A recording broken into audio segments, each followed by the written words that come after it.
ไปแล้วใครกันเราที่บอกของเราเอาใจยามที่เราห่างไกล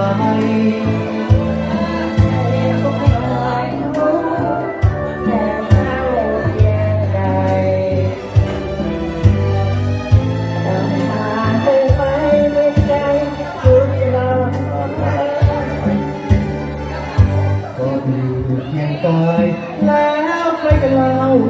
ที่เฝ้าพะเนาพะนอต่อกันเมื่อวันผ่านมา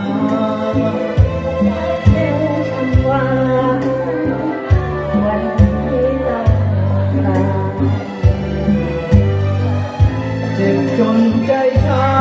เหลือเกิน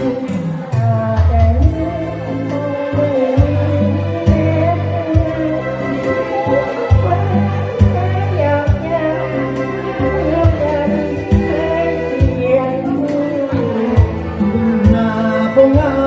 คงปวดคงร้าวหน้าดูที่มันต้องมารับรู้ว่ายอดชู้จะไปจากกันไปขอเพียงคำมันว่าจะไม่คิดลืมกันยืนยันด้วยคำว่าจะ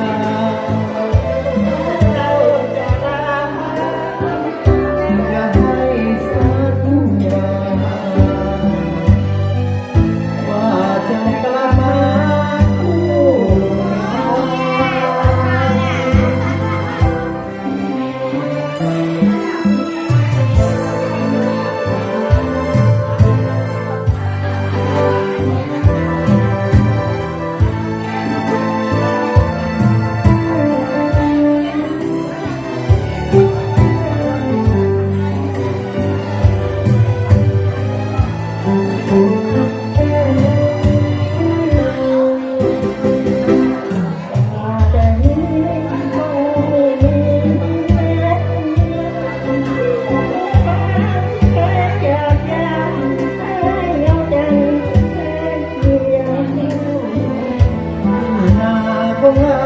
คงปวดคงร้าวหน้าดูที่มันต้องมารับรู้